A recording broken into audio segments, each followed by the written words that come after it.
Di video ini kita akan membahas tentang bagaimana cara membaca tren di market forex dengan menggunakan konsep dari Dow Theory. Sebelum kita membahas lebih lanjut, jangan lupa klik subscribe dulu dan nyalakan loncengnya agar Anda bisa mendapatkan pemberitahuan video terbaru dari channel ini.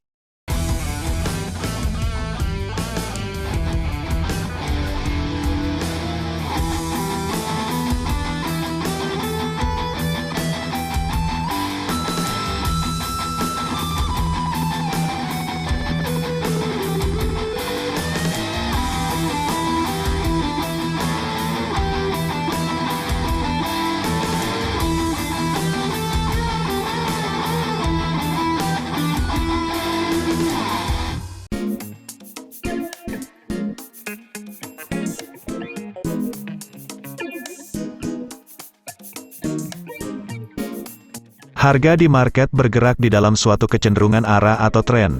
Ini merupakan salah satu pemikiran yang menjadi cikal bakal lahirnya analisa teknikal. Kita bisa menemukan kalimat ini di dalam teori yang dicetuskan oleh Charles Dow di dalam teorinya yang dikenal sebagai Dow Theory. Di video ini kita tidak akan membahas secara menyeluruh tentang Dow Theory. Yang akan kita bahas hanyalah bagaimana cara membaca tren di market forex dengan menggunakan prinsip yang ada pada Dow Theory. Membaca tren dengan prinsip Dow Theory adalah cara membaca tren yang sangat sederhana untuk dilakukan. Kita tidak memerlukan bantuan indikator-indikator. Satu-satunya indikator yang kita butuhkan hanyalah grafik candlestick yang merepresentasikan harga secara langsung di market. Jika kita amati, harga di market forex tidak bergerak naik secara terus-menerus atau turun secara terus-menerus. Harga di market bergerak secara fraktal, turun naik seperti bergerak zigzag dengan kecenderungan arah. Dari pergerakan zigzag ini, secara jelas kita bisa melihat ada titik puncak dan titik lembah yang terbentuk. Mari kita gunakan istilah yang lebih sederhana. Titik puncak kita sebut saja high. Titik lembah kita sebut sebagai low. Ketika kita melihat ada susunan titik high dan titik low yang semakin meninggi, maka itu adalah kondisi uptrend, kondisi market sedang mengalami tren naik. Jadi harga akan membentuk titik high yang lebih tinggi dari titik high sebelumnya atau kita sebut titik ini sebagai titik higher high. Dan titik low yang lebih tinggi dari titik low sebelumnya, atau titik ini kita sebut sebagai titik higher low. Dan sebaliknya, jika kita melihat ada susunan titik high dan titik low yang semakin menurun, maka itu adalah kondisi downtrend, kondisi market sedang mengalami tren turun. Jadi harga akan membentuk titik high yang lebih rendah dari titik high sebelumnya atau kita sebut titik ini sebagai titik lower high, dan juga titik low yang lebih rendah dari titik low sebelumnya, atau titik ini kita sebut sebagai titik lower low.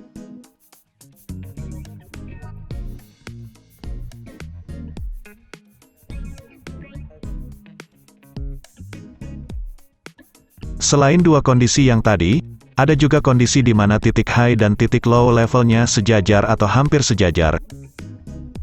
Kita sebut saja titik high yang hampir sejajar dengan titik high sebelumnya dengan sebutan equal high. Begitu juga titik low yang sejajar atau hampir sejajar dengan titik low sebelumnya kita sebut sebagai equal low. Ini adalah kondisi sideways, market yang bergerak mendatar atau konsolidasi. Bagaimana? Mudah bukan? Cara membaca tren menggunakan prinsip dari Dow Theory.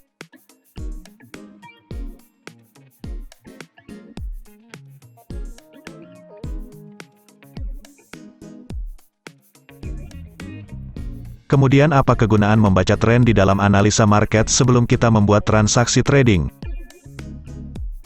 Bagi trader penganut follow the trend, membaca tren adalah hal yang sangat penting. Karena transaksi trading akan dibuat sesuai dengan kondisi tren yang sedang berlangsung di market. Baik ketika market uptrend, sell ketika market downtrend, dan menunggu tidak melakukan transaksi trading, ketika market berada di dalam kondisi sideways atau konsolidasi.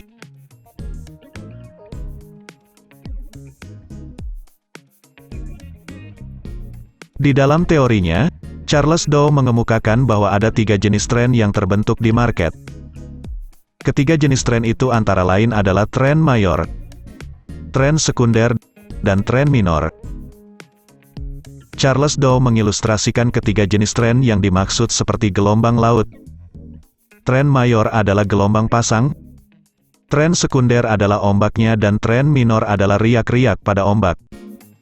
Di setiap time frame pada chart, kita akan menemui ketiga macam tren tersebut. Kita ambil contoh chart euro dolar time frame H4. Tren mayor kita beri warna ungu, tren sekunder warna biru, dan tren minor kita beri warna merah.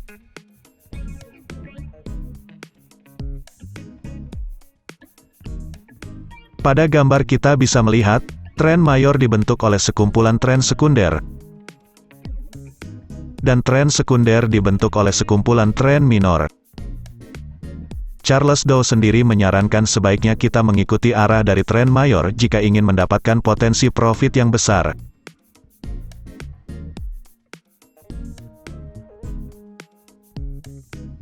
Apabila kita memahami ketiga jenis tren ini, kita akan mengerti bagaimana cara mengikuti tren mayor dengan masuk lewat tren minor atau tren sekunder. Jika masih bingung, di awal kita bisa membuat garis-garis seperti ini sebagai garis bantu untuk kita menemukan mana tren mayor, sekunder, dan minor. Tapi jika sudah terbiasa membaca tren dengan cara seperti ini, kita tidak perlu membuat garis-garis di chart yang membuat analisa sepertinya rumit untuk dilakukan. Kuncinya adalah sering-sering latihan. Sama seperti ketika kanak-kanak dulu, membaca huruf alfabet sepertinya sulit sekali untuk dilakukan. Tapi karena sudah terbiasa, membaca huruf alfabet mudah untuk kita lakukan dengan lancar, bahkan kita mampu membacanya dengan cepat. Setelah kita memahami bagaimana membaca tren dengan cara sederhana, selanjutnya kita akan membahas tentang fase pergerakan harga di dalam sebuah tren. Ada 3 fase pergerakan yang terbentuk ketika market sedang ada di dalam kondisi trending. Yang pertama, fase impuls. Fase ini harga bergerak searah dengan tren yang berlangsung, atau dapat dikatakan fase ini adalah pergerakan tren itu sendiri. Misalnya, jika market berada di dalam kondisi uptrend, maka fase impuls ini adalah pergerakan harga naik.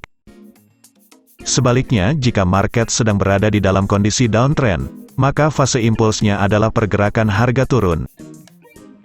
Jangan bingung-bingung, kata kuncinya adalah pergerakan impuls ini adalah pergerakan yang searah dengan tren. Yang kedua, fase koreksi. Di fase ini harga bergerak berlawanan arah dengan tren yang berlangsung. Misalnya jika market berada di dalam kondisi uptrend, maka fase koreksi ini adalah pergerakan turun dari sebuah tren naik. Sebaliknya, jika marketnya sedang berada di dalam kondisi downtrend, maka fase koreksinya adalah pergerakan naik dari sebuah tren turun. Yang ketiga, fase reversal. Fase ini adalah tanda jika suatu tren akan berubah arah. Tren di market akan memperlihatkan tanda-tanda jika akan berubah arah. Jika uptrend akan berubah menjadi downtrend, kita akan melihat tanda terbentuknya titik lower high dan lower low. Sebaliknya, jika downtrend akan berubah menjadi uptrend, kita akan melihat tanda terbentuknya titik higher high dan higher low. Lalu apa kegunaan mengetahui fase pergerakan harga? Dengan mengetahui fase pergerakan harga, trader akan mengetahui kapan waktu yang paling tepat untuk membuat transaksi buy ketika uptrend, dan kapan waktu yang paling tepat untuk membuat transaksi sell ketika downtrend. Buy ketika uptrend sebaiknya dilakukan setelah kita melihat harga telah koreksi dan bersiap melanjutkan tren naik. Begitu juga sebaliknya, sell ketika downtrend sebaiknya dilakukan setelah kita melihat harga telah koreksi dan bersiap melanjutkan tren turun. Mengetahui fase reversal berguna untuk kita mengetahui tanda-tanda ketika tren akan berubah arah, dan mengikuti arah awal terbentuknya suatu tren. Pastikan Anda sudah subscribe channel YouTube ini. Terima kasih untuk Anda yang sudah mendukung channel ini dengan cara subscribe, like, komen, dan share. Sekian video ini. Semoga bermanfaat. Kita jumpa lagi di video selanjutnya. Assalamualaikum.